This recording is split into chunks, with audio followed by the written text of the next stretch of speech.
Hey guys, Joe here from XFoxGames. Check it out. This is going to be a overview / install on how to install the InLine XFKO kit.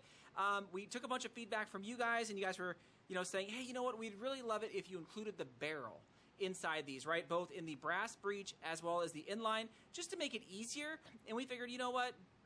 Why not? So we're going to include those in our kits now, and this is going to be a quick guide / walkthrough on how to put this all together. It is actually fairly simple. It should take you probably maybe about 30 minutes, depending on your skill level and things like that. So let's hop right in. If you guys do see all these different colors down here, this is currently some of the colors that we have. So we have a lot of different colors.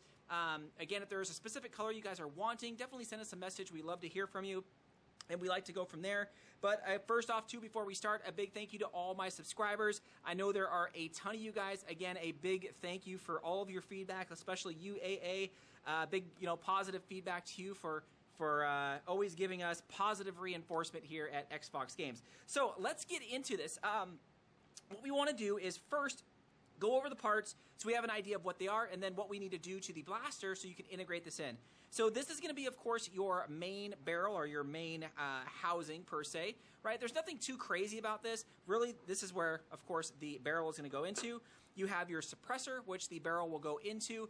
Now, this threads on, of course, right onto the end, like so. So if you wanted to, of course, you could always get different end suppressors, different colors that fit, your mixing and matching if you want to. Some of you guys may notice, wow, Xbox, you sent us a few extra triggers or front plates or an extra suppressor. It's just because I threw it in. Figured why not, right? So we do have the front kind of guard up here, right? Just put that right there. Very easy. You have the plug that will go into the back of the plunger here. Just kind of sits in there like that. Pretty straightforward. You have your trigger, pretty straightforward, and then you have your name badge and, of course, your serial number. Now, your serial number, usually for the kits, I start them in the 100s just so people will know the difference between a serial number that was created by us and a serial number that was created by you guys, right? Like, I don't have them on here. And usually I'll send you a few extras of these sometimes, just again, so you guys have them. So, again, let's get in. The first thing you're going to want to do is trim, right, your outer housing. Now, this does come apart in two different pieces, so this top piece will be a separate piece, as well as this the grip piece. And what I tend to do is I use a Dremel. I mean, there's 1,000 ways I hear people will do it, but really, if you could see this, is you just want to trim right along that line, right along the edge, right along the edge. Pretty straightforward. And you want to make sure when you trim the grip that you just follow that groove. There's a groove on this bottom piece where you just follow that straight up. You follow this straight back. You could even put like a marker on there just so you know where to cut out, and you're pretty good. Usually I will get it somewhat close, and then I'll end up using like a big file just to file it down a little more, just to be on the safe side. This is really what takes the longest, is to kind of trim it as much as you're comfortable, and then keep filing a little by little until you feel it is sufficient.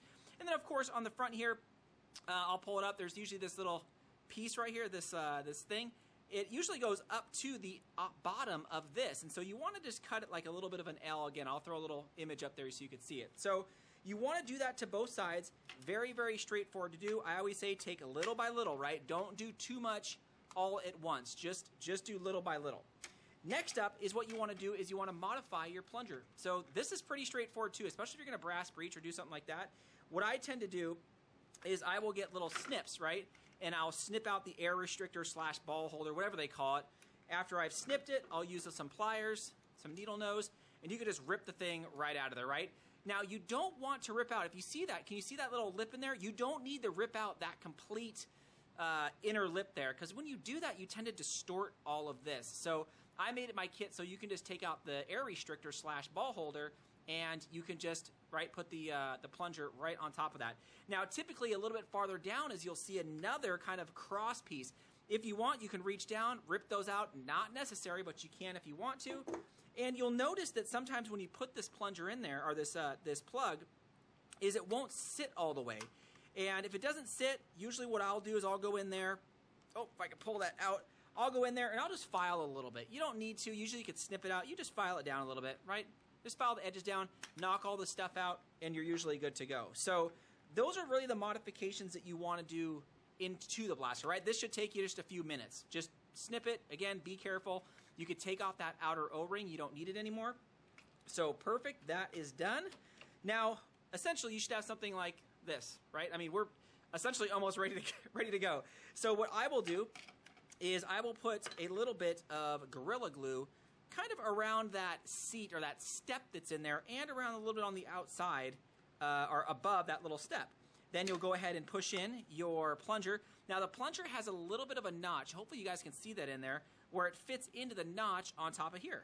So it just slides in. And you know you're flush because it's sitting up against that ledge that's in there. And I'll usually let this sit for about 5 minutes. I know this stuff cures really quick, but I'll let it sit in there in about 5 minutes. You'll notice on the plug too, I have the double O-ring. You have one that really sits inside the actual tube, right? And then the one in the rear is recessed a little bit so that when you're pushing this in, like it kind of fits up butt against it, right? Kind of fits up butt against it. So you get a little bit better of, you know, kind of an air restrictor per se. So perfect. So that would go in there like this. So let's just assume 5 minutes have gone by. You could always also kind of check this to see if it fits what you're doing. Kind of just put it in there. Okay. You can even throw on the other side just to make sure everything clicks in, right? You'll know if you don't have enough ground off here because it won't fit in, right? So usually you just spot check, you should be okay. So perfect. So next thing I like to do is get kind of the trigger and everything like that installed. So what we're going to go ahead and do is we're going to go ahead and put in this here, and there is another piece that I don't know why I didn't grab it. Okay, here we go.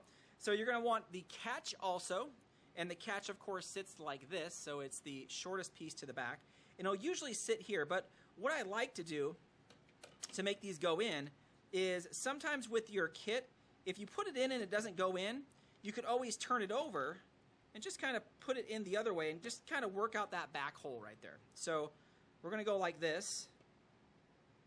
We're going to put this in. This kind of goes in at the same time. Right? Push it down, so something like that. And you could always put this in too, just so everything's sitting flush. Really easy to do. So perfect. Right? So you got your trigger in, you got your catch in. Now, the toughest part about this whole thing is getting this InLine kit right here lined up correctly inside your tube. So usually you just push it from the back and just kind of push it through. It should be a little bit of a tight fit sometimes. Oh, there we go. And if you notice, do you see how much I got there? I mean, maybe like 5 millimeters sticking out this end tube piece right here, right? About 5 millimeters.